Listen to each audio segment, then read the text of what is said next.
தில்லி செங்கோட்டை அருகே வெடித்து சிதறிய காரின் பின்னணி என்ன? பயங்கரவாத சம்பவங்களில் தொடர்பு இருப்பதாக அடுத்தடுத்து கைதான மருத்துவர்கள். ஜம்மு காஷ்மீர், உத்தரப்பிரதேசம், குஜராத், ஹரியானா, தில்லி சம்பவத்துடன் தொடர்புடைய அதிர்ச்சி தகவல்கள்.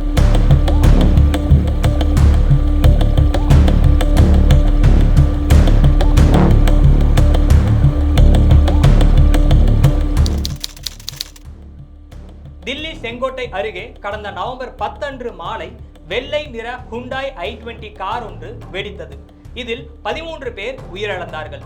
பீகார் சட்டப்பேரவை தேர்தலின் 2ஆம் கட்ட வாக்குப்பதிவுக்கு முந்தைய நாள் மாலையில், அதுவும் தலைநகரில் செங்கோட்டை அருகே இச்சம்பவம் நிகழ்ந்தது ஒட்டுமொத்த நாட்டையும் உலுக்கியது.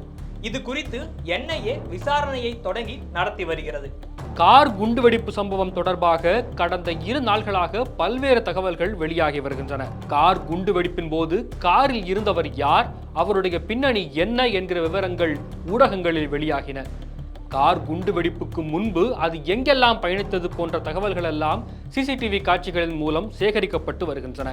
காரில் இருந்தவரின் உறவினர்கள் கைது செய்யப்பட்டிருக்கிறார்கள். கடந்த சில நாள்களில் ஊடகங்களில் வெளியான சில செய்திகளின் அடிப்படையில் பார்க்கும் போது இதன் தொடக்க புள்ளி ஜம்மு காஷ்மீரில் ஆரம்பித்ததாகவே புரிந்து கொள்ளப்படுகிறது.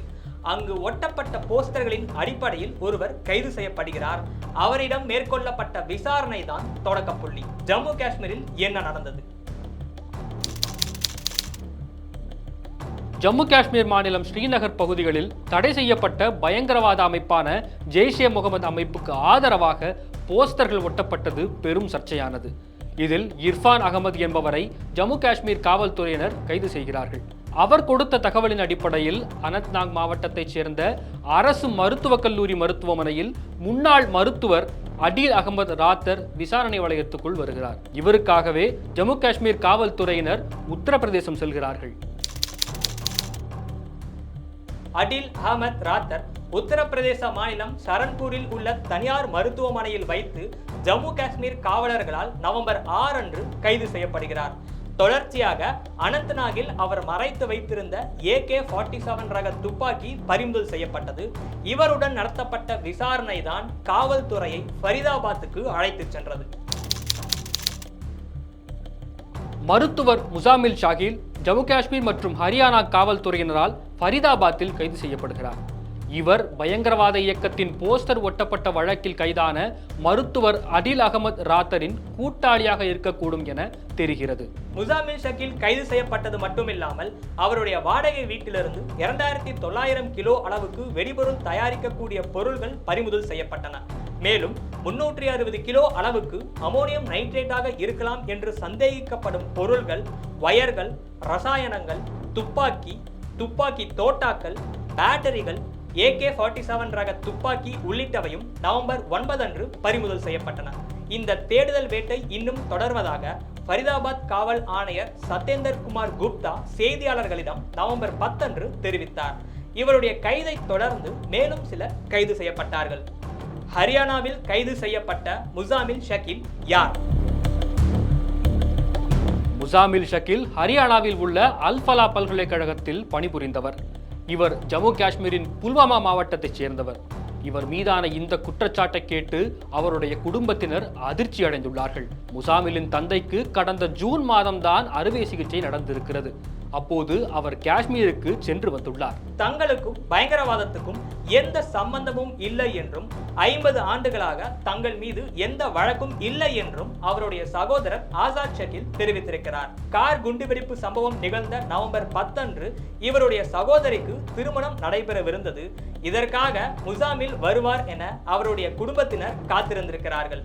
ஆனால் கைது நடவடிக்கையை தொடர்ந்து இத்திருமணம் நின்று போனது. முசாமில் ஷாகில் கைதுக்கு பிறகு கிடைக்கும் மற்றொரு தொடர்பு லக்னோவைச் சேர்ந்த பெண் மருத்துவர் ஷாஹீன் ஷாஹின். இவரை சுற்றித்தான் ஊடகங்களில் தற்போது பல்வேறு தகவல்கள் வெளியாகி வருகின்றன. இந்தியாவில் ஜெய்ஷே முகமது பயங்கரவாத அமைப்பின் மகளிர் பிரிவை உருவாக்கும் பொறுப்பு இவர் வசம் ஒப்படைக்கப்பட்டுள்ளதாக காவல்துறை வட்டாரங்கள் கூறியது என ஆங்கில ஊடகங்களில் செய்தி வெளியாகியுள்ளன. ஃபரிதாபாத் சோதனைக்கு பிறகு இவரும் கைது செய்யப்பட்டிருக்கிறார். இவருடைய காரில் இருந்தும் துப்பாக்கி மற்றும் தோட்டாக்கள் பறிமுதல் செய்யப்பட்டதாக தகவல்கள் வெளியாகின. அதே சமயம் இவருடையது என சொல்லப்படும் காரை முசாமில் ஷகீல் பயன்படுத்தியதாகவும் ஒரு தகவல் உலவி வருகிறது. இந்த சம்பவங்களின் தொடர்ச்சியாகவே தில்லி கார் வெடிப்பு சம்பவம் நிகழ்ந்துள்ளது. இது பற்றி விசாரிக்க 10 பேர் கொண்ட குழுவை அமைத்துள்ளதாக NIA தெரிவித்துள்ளது. வெள்ளை நிற i20 கார் தான் வெடித்துள்ளது. இதன் பதிவு எண் HR 267674. சல்மான் என்பவர் காரின் உரிமையாளர் என அடையாளம் காணப்பட்டுள்ளார். தேவேந்திராவிடம் மார்ச் மாதம் இவர் காரை விற்றதாக காவல்துறை தெரிவித்தது. தேவேந்திரனிடமிருந்து ஆமீர் என்பவருக்கும் ஆமீரிடமிருந்து தாரிக் என்பவரிடமும் கார் கைமாறியுள்ளது. தாரிக்கிடமிருந்தே உமர் நபி வசம் கார் கைமாறியிருக்கிறது. இந்த கார் குண்டுவெடிப்புக்கு முன்பு ஹரியானாவில் இருந்திருக்கிறது. வெடிப்பு சம்பவத்துக்கு சில மணி நேரத்துக்கு முன்புதான் பதர்பூர் எல்லை வழியாக தில்லிக்குள் நுழைந்துள்ளது. கார் வெடிப்பின் போது உள்ளே இருந்தது யார்? காரில் இருந்தது உமர் உன் நபியாக இருக்கக்கூடும் என அடையாளம் காணப்பட்டுள்ளது. இவரும் ஒரு மருத்துவர். முன்பு கைது செய்யப்பட்ட அட்டில் அகமது ராத்தர் மற்றும் முசாமில் ஷகீல் ஆகியோருடன் இவருக்கு நெருக்கமான தொடர்பு இருந்திருப்பதாக கூறப்படுகிறது. இந்த கார் குண்டுவெடிப்பு சம்பவம் உண்மையில் திட்டமிடப்பட்டதுதானா? தற்கொலை தாக்குதலா? டெட்டோனேட்டர் வைத்து கார் வெடிப்பு நிகழ்த்தப்பட்டதா? தொடர்ச்சியான சோதனை மற்றும் கைது நடவடிக்கைகளின் எதிரொலியால் அச்சத்தின் வெளிப்பாடாக எதிர்பாராமல் நிகழ்ந்து விட்டதா? அல்லது உண்மை காரணம்தான் என்ன என்பது போன்ற பல்வேறு கேள்விகள் மற்றும் சந்தேகங்களுக்கு NIAவின் விசாரணை மூலம் பதில் தெரிய வரும். ஆனால் இதுவரை நிகழ்ந்த தொடர் நிகழ்வுகளை பார்க்கும்போது அக்டோபர் 19 ஜம்மு காஷ்மீர் போஸ்டர் சம்பவத்திலிருந்து நவம்பர் 10 தில்லி செங்கோட்டை கார் குண்டுவெடிப்பு சம்பவம் வரை நிகழ்வுகளுக்கு இடையில் ஏதோ ஒரு தொடர்பு இருப்பதாக பலரது மனதில் சந்தேகம் எழுந்துள்ளது. இவற்றின் பின்னணியில் ஏதோ ஒரு பெரிய திட்டம் இருந்திருக்கலாம் என்ற கேள்வியும் எழாமல் இல்லை. தொடர் சோதனைகள், வெடிபொருள் பறிமுதல்கள், கைது நடவடிக்கைகள், தில்லி கார் வெடிப்பு சம்பவம் உள்ளிட்டவை ஒரு பெரிய அபாய எச்சரிக்கை மணியை அடித்துள்ளன. மேலும் தொடர் நடவடிக்கைகள் காரணமாக ஒரு மிகப்பெரிய அபாயகரமான சம்பவம் தவிர்க்கப்பட்டிருக்கிறதோ என்ற நிம்மதியும் ஒருபுறம் எழுகிறது. தில்லியும் இது போன்ற குண்டுவெடிப்பு சம்பவங்களை சந்திப்பது முதல் முறை அல்ல.